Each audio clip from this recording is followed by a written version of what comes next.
Hi! Pamilamok. Good morning mga moms. Ayan, for today's video, ayan, meron kasi tayong mga napamili mula sa aming suppliers. And dahil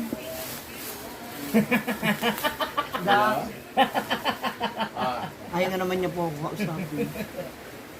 Makikikontent lang naman po ako. Ha? Uy, ano ba yan? Wag ka nagkukot-kot! Sira ulo na to.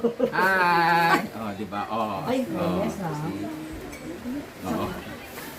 Hindi, andito na yung mga set ng trophy para sa walong A-house. So, meron na rin siya kasamang tig sa 3 punda. Bibintahan mo na naman ako niyan. Prito, regalo ko to for the, blessing. Ano ka ba? Tapos, syempre, Maningil ka na naman. Diba? Hapon pa yan eh. Tanga hindi, ka tsaka, talaga. pa-thank you ko na rin to kasi Hindi naman po. bibigyan niya raw kasi ako ng pesto doon sa video. Yan yung mga sizes. Ganda. Makapal siya. Makapal siya. Baga siya. Tapos meron din siyang white. 8 na to. Huwag mo na yan, no. Ilagay mo Yung to iba- doon. 8 yan dyan. Habang walang tao. Ilagay mo na to doon. Yung Ikaw iba- mag-vlog, ikaw mag-vlog eh. Siya Ilagay mo na doon. mag-vlog Kasi itry natin na maganda ba talaga siya. O go. Yay, Mamsi! Tingin nga. Baka mami meron ka ilagay sa Amoy taas. tae. Ha? Amoy kanal. Ayoko ng puti. Ayoko ng dumi. Yaw. Ito na pala yung mga inaano mo. Ang ganda. Hindi mo naman sinabi na... Hindi pala. Alam mo, Barbie, ang gusto ko, bakit sa Perman binigay mo? Ay, meron dyan. Tingin. Ayan. Baka gusto ni Gio yan. Pwede mo na yan, ma'am. 1.8 lang yan, isang set niya. Negosyo. Ang ganda ng tela. Sana sinabi mong ano? Hindi para kasi diba may mga batang ano. Ay, maliit to. Malaki yan. Isa lang. Hindi ko gusto yung design. Ha? Parang may nagbabadyang maniningil na po ng utang Uy, ko. hindi. Ano? Diba? Brito, Kasi regalo ko guys, to. ang promise ko sa kanya, yung utang ko sa Ay, kanya, sus- 250,000. Huwag ka Pag hindi ko siya na-fully paid ng isang buwan, another 5,000 Huwag na ganyan, mamaya tubo. manigil sa akin si Mia. Tapos ang ginagawa niya guys, hindi na magbabayad ako ng fully paid, inuunti-unti niyang magbayaran daw para 5,000 monthly. Diba? Ito na nga, may nakilala na naman siyang bago. Nagdadagan na naman si magkakapatid. Shoutout Shout sa out! kapatid mo from Samar Samar. Leyte. Oo. Meron bang natitira sa aking pera? Sabi nga na. Di ba? Di ba? Share your blessing. Kaya nga, Yun na nga. yung ibibigay mo, yun na Magkano nga. ba to? May gagaregalo ko to sa'yo. Pero Ano magkano ka ba? to ang set? Basta regalo ko yan. Magkano nga? Kasi nga, guys, come to think of it, nabibenta siya dito ng souvenir items. Magkano lang kinikita niya sa isang, magkano tubo mo? Hindi, kasi sabi... Tapos magregalo ka dito, kulang pa yun, 8 yan. Magkano ang set? Nakaw mo lang to sa Taytay. Naiwan kasi nung bumili. Oh, So diba? sabi ko akin na lang. Kasi mahal to, kung totoo sa pila, magkano ba to? Hindi, regalo ko nga yan. So, hindi, dahil nga wala naman akong renta sa upa. Gagawa na tayo ng permit Hoy, dito, grabe ha? ka-support ako. Ha? Grabe ako Ito ka-support. naman, sige na, ganito. Magkano nga itong ganito pala? Wala. Ano to, regalo ko size? to. Yung size na para dyan. Double. Double? Tapos tigta-tatlo na siya. Para na sa ganun, iwas nenok din ng ng mga punta. Oo, tsaka maganda to kasi talagang... Para hindi ganyan kanina sinasabi. Ito naman, friend. Isusukat natin ito doon. Para at least Oo, pala. Ay, ba't may maliit bata. yung unan mo na isa? Hindi, yan, medium size yan. Maliit siya. Litsi naman. Lahat to ganito? Medium size yan. Sana sinabi mo na lang na kasing size lang ng daliri mo yung mga size nito. Gagmay lagi ang pundo. Ha? Bako man. Maigo ni siya. Asa yung punda? Tsaka para magkakapimpul ako dito, magaspang. Napakakinis mo nga pala, friend. Sukatin natin sa mga Wala ilaws. mangyayaring content dito. Ginagamit niyo ako Regalo kahit. Okay, bakit dyan? Doon natin sukatin. Kakasya talaga yan kasi maano yan, pero hindi yan yung Sisiksikin size niya. Di ba, siniksik mo. Pag may iksi ang punda, matutong baluktot ang unan. Di ba? Sirain mo. Hindi ko kukunin yan pag may sira isa.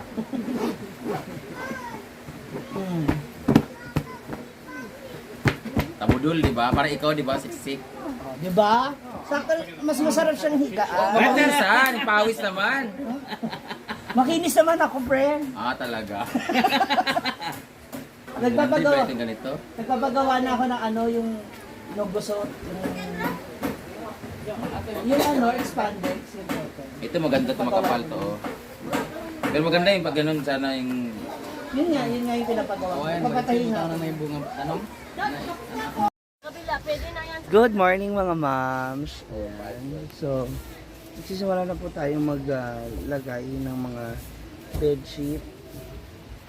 So, iaan na natin siya. Susukatin natin siya sa bawat room. Kasama natin si Ate Ami kasi siya na ngayon ang naka-assign para sa mga kubo, sa mga labahin ng bedsheet at sa pag-aasikaso ng ating A-house. So, tingnan natin yung next kubo. Yan, sukatin natin yung hindi, yung ano kasi talaga, yung size kasi niyan original, yung small para yung foam ba magsiksik. So yung iba kasi may large kasi 'di ba may malalaking unan. Hindi rin pare-pares kasi size ng unan natin. Anyway, so yan po, sukatin natin. So ikaw Ate Ami, ikaw na ngayon ang Tagalinis na-assign at sa saka- A-house. Tagalinis at saka taga-laba. Laba. Sa mga bedsheet at saka sa pag-aasikaso nitong A-house. Okay. Pero isa lang naman siya, queen size. Oh. Mali nga ata yun, baka medium lang yun. Large ni. Ano po na dati?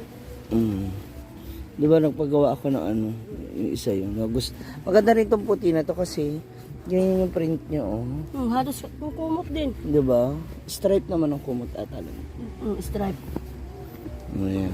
Okay, ito naman yung terno niyang kumot. So, sino man yung mapapadpad dito, makikita agad yung mancha. So, good luck. Yan. Oh.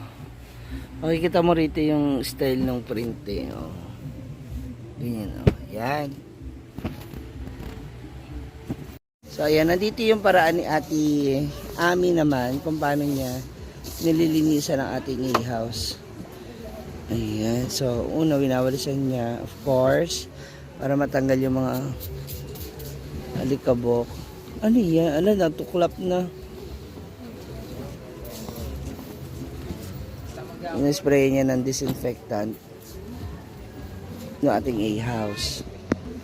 Yan. Ang sunod na gagawin, aalisin yung mga beddings. Ayan, yung punda at saka okay. Anong sitwasyon na nagiging mahirap linisan ng A-house? Ano naman? Ano lang, pag ganito lang, matatanggal, lalagay. Wala pa naman naiiwang mga mancha sa pen. Naiiwan na mancha ba? Wala naman. Chismis. Ano lang, pagkain ng mga bata. Ah, okay. Wala pa naman yung naanuhan, ganon. Wala ka pa nakikitang ganon. Wala naman. Ah, taray. Kasi kapag may nakitang naanuhan, matik na yan, alam mo na, may nag-honeymoon. Char! Yeah, maging electric fan. Everyday mo rin siya pinupunasan. Para hindi mag-stock up yung mga mga dumi. Meron din pala tayo na ritong solar lights and outlet para sa mga gusto makapag-charge. Ganun. Buti abot mo, no? Pero nakatingkayad na siya. Yeah. Ito yung isa sa mga gusto kong design na nabili natin. Hindi dahil Gucci. Kasi parang, alam mo yun, maganda yung print niya. Oh. Ayan, nag-fit na siya. Tchadan! Ganda, diba? At ayan na nga, natapos na kami ni... Asa ka na? Ayun, hindi ka na makita. Natapos na kami ni Ate Ami sa pagsusuot ng mga bedsheet. Siya talaga yung ano, so kinuha na lang natin para malaman natin kung mag-fit yung mga bedsheet and pillow natin para sa ating A-house. Ayan. Again, this is Ma'am Shi G. Please don't forget to follow, share, like, and subscribe sa aking YouTube and Facebook page. Maraming salamat. Thank you, Ate Nina. Ay, Ate Nina, Ate Ami. Bye-bye. It's DJ.